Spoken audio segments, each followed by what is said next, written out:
Hello, BookTube. Cheers. You gotta line up this with your lips. Went out and did a little bit of a book haul. Had to work early in the day. Then I came back to the house.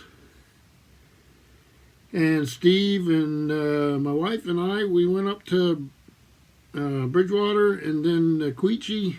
And we found a few things. So Steve found way more than I did. But I did find some stuff, so I wanted to show you. And we'll just start right off with some of the mass markets.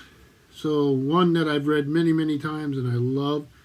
It's one of these Fawcett Crest books, and it's Alistair MacLean, Force 10 from Navarone. Many, many of you have read it or seen it.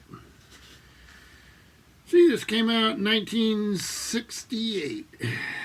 And this is the fourth printing, 1969, I guess. I wouldn't totally bet on that, but quick glance, that's what it looks like. So, the guns have been silenced, but the heroic survivors of Navarone are far from still. They are ready for action again and heading for even more excitement in this fast-paced novel of adventure by a master storyteller. Their mission? To free an entire partisan army trapped in the rugged mountains of Yugoslavia. It begins with a parachute drop behind enemy lines and a deliberate walk into a German camp. 6 men against the might of 2 armored divisions. They couldn't fight them, so they had to join them. And then, somehow, destroy them. So, this is a book I've read many times. Glad to have it. And then another one in the same line. This is another one of these Fawcett gold medals. And this is a series by a guy, and I loved these books when I was younger, so I was glad to find it in really good shape. Originally 95 cents here. Matt Helm by Donald Hamilton. This is the Intriguers. Absolutely love these. I was talking to Steve earlier that he'd written a book. I might have it right here. Actually, this is the nice thing about it sitting here. No, I probably won't find it right off. Let me see. But it would have been right up here somewhere. I don't see it. That's too bad. Oh, yeah, here it is. That's worth getting off camera. I know that's against the rule. But this adventure novel is by this sailor. This is a wonderful book. Cruises with Kathleen. I think I may have even reviewed it on the channel. But Matt Helm. It was also, I think, a TV series. Name, Matthew Helm. Codename, Eric. Mission number 14, The Intriguers. Remarks. Matt was on vacation in Mexico with nothing on his mind bigger than a fish when some joker tried to shoot him in the back. Naturally, it was no accident. When secret agents get shot at, it's never an accident. So Matt had to go back to work immediately, and for a bonus, he was given his boss's beautiful daughter as a playmate in peril. So, Matt Helm, glad to have it. What's this? So we'll do 3 science fiction. So just to have a copy again, we've got Isaac Asimov's Fantastic Voyage, 4 men and 1 woman journey into the living body of a man. It's a famous story. What is this? This is one of those Bantams, isn't it? It's Bantam Spectra. Right there. Then Starfarers by Vaughn and Mcintyre. She was also the author of Star Trek III, The Search for Spock, and Enterprise, The First Adventure, both of which I liked. And this is Starfarers, Vaughn and Mcintyre. It's got one of these little see-through covers, which always gets something happening to them. But when did this come out? A great piece of art there. I don't know who did the art. Her famous novel is Dream Snake, which I do not have a copy of and should.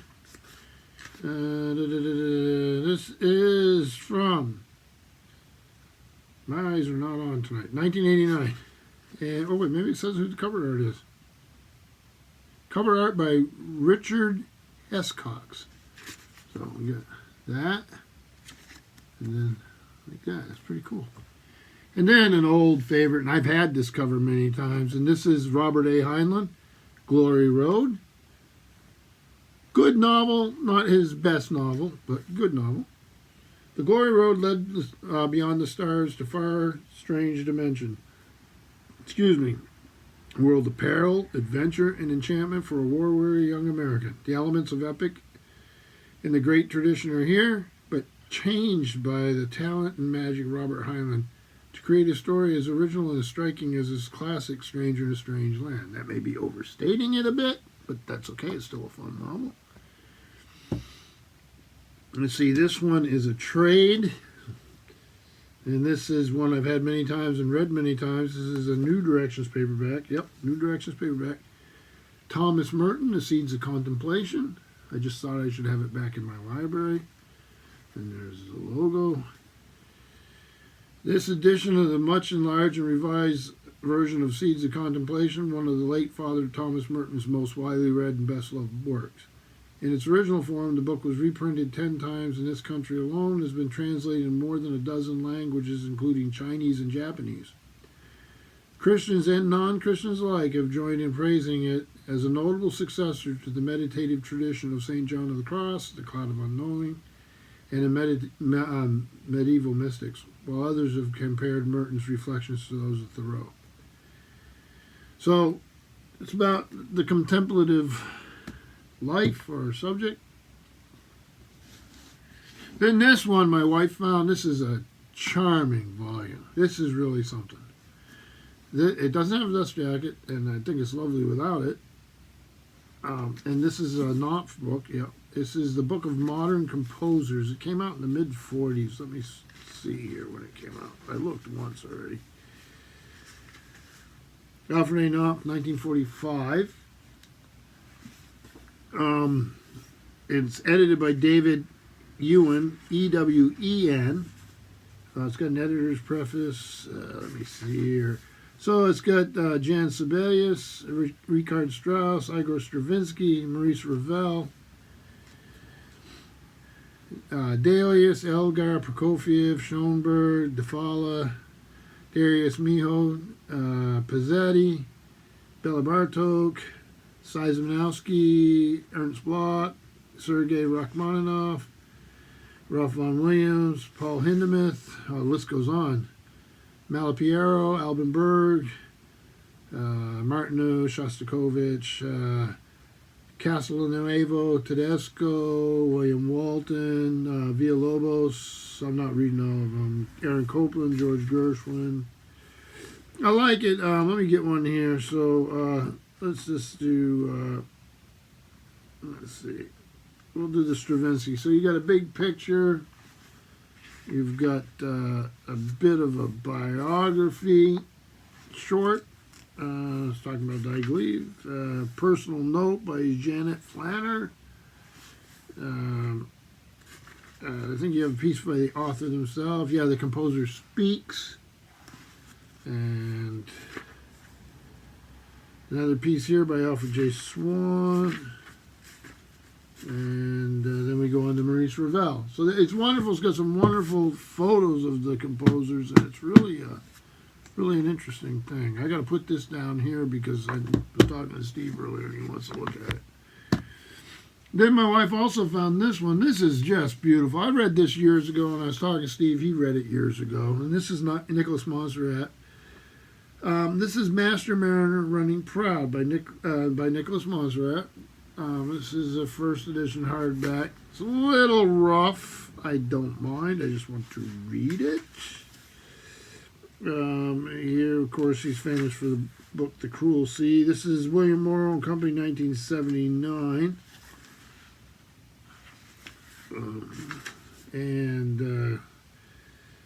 This is dedicated by gracious permission to His Royal Highness the Prince of Wales, sometime sailor, future king. Yada, yada, yada. But it's sort of... so if you know the story of the Wandering Jew, one of the several versions of the Wandering Jew legend tells how a Jewish merchant on whose doorstep Jesus paused on his way to Calvary pushed the master away roughly and told him to be gone. Jesus replied, "I'm going, and quickly, but tarry thou until I come again." So this was like a medieval legend. And Montserrat messes with it a bit, and we have a mariner who. So here's also a quote from Sir Walter Raleigh. So you'll see they've got these wonderful little spot illustrations, maps. The maps I love. I read this first in a paperback edition. I don't remember having those. I talked to Steve. He doesn't remember them either. Here's one of London. Here's one of the Atlantic Ocean, Province, Quebec, New England, all that. It's really quite an interesting volume. Here we have Europe and the Mediterranean. So you have a sailor, basically, who's going to have to wander. And, let's see here. And then, let's see. Matthew Law, whose spectacular act of cowardice in the midst of Drake's defeat at the Spanish Armada brought upon him a wild witch's curse that he stay on earth until his guilt is purged. In an unending pursuit of salvation, Matthew sailed with Hudson on his last doomed voyage in search of the Northwest Passage through the frozen wilderness of the North American continent, fought as a buccaneer under Henry Morgan in the Caribbean, served Samuel Pepys as he transformed rotting hulk, pressmen, and professional time servers in the King's Navy, stood at Captain Cook's right hand as he navigated the narrows of St. Lawrence to carry General Wolfe to the storming of Quebec. So he's perpetually waiting, and it's a wonderful. I mean, we were taking a bit of a myth about that sort of thing, and I'm not sure if those are the only two examples of how that myth's ever worked out. But fascinating, wonderful book. Then this next one I actually got because I'm trying to rebuild my Civil War library. So Bill Rutenberg, if he ever visits, we'll have something to read. This is Battle Cry of Freedom, the Civil War Era by James McPherson. I love this book. So I said, I don't have it anymore. I need to add it back to the shelves. And it's signed by Mr. McPherson, which is fun. Wonderful one-volume history of the Civil War. Stephen A. Douglas, who is from Vermont. A lot of people don't know that. Not too far from here. Worked on a farm there. So glad to have that. Then I saw 4 of the 5 volumes I want in this series. I'm going to just hold them up real quick. The one I don't have is All Creatures Great and Small, the first one, but I've got a copy of All Things Wise and Wonderful, hardback. All Things Bright and Beautiful. The Lord God Made Them All. There's our author, the veterinarian, James Herriot. And then here's Every Living Thing, sort of a follow-up to the set. I will get the first one. I do see it around. These were wonderful books. I remember I read them back when I was a young man. I think the BBC's done a TV series. I know once, but I think more than once. If anybody knows, let me know. But I absolutely loved them. And the opening scene in the first book, never forgot it. And why I'm not a veterinarian today. That and the fact that I probably could never have passed veterinarian school. But, yeah, glad to have those. I'm not going to do a Steve Pyramid, especially since the last book. Last thing here, my daughter and I just finished a plastic model, building together, of the Titanic. And my son had done a die-cast model of a Fast and Furious car before that. And I was sitting there talking to both kids, the older kids. The younger guy's not interested right now. And I said, well, do you guys want to do something next? And my son said he'd really like to do a World War II aircraft. I said, all right, well, we're going to get something where we have to do some serious painting. We're trying to up our game here. And he said, okay. So I found this book today that will help him with the painting. It's a huge thing here. It's a complete book of World War II combat aircraft. You see all these, they've got like paint schemes on them. This thing originally came out in like 5 or 6 volumes. How many volumes? Has 500 full color illustrations. I thought it said originally published in 8 volumes at $143.60. That's an odd number. Military press out of New York, illustrated by Pierre Luigi Pinto. 1988 in Rome. Translation, copyrights, also 1988. They'll do these types of things where they're giving you like the breakdown of the aircraft. But they also do, let me just find a page. Here, there's a lot of them, so it's not going to be hard to do. Where they give paint schemes. So it'll help him when he goes, we got a Hawker Typhoon Mark 1B, Supermarine Spitfire Mark 1, a Junkers JU-88. So he's going to want to be exact, and look at some of them. I'm not going to go through the names of every one of them. I know some of them, but not all of them. And the aircraft people out there will probably go crazy with my misinformation. But I thought it was a great resource for him. So this will not go into my library. This will go into his, so that he can do some painting on his aviation models if he follows through on that, which he's pretty good about that sort of thing. So I'm glad to give him this. There will not be a Steve Pyramid. I just not up to it. But we're enjoying having Stephen Frieda here very much, and hope he stays for a good long while. And we pick on him about it, and he kids back and forth, but it is great fun, and he's a great guy. So I hope you're all well. Those of you who celebrate Memorial Day this weekend, early in the coming week here, hope you have a fine time with your families and friends or whatever you decide to do, and we'll try to send a video your way on what we do here with our guests. So be well. Thank you, BookTube.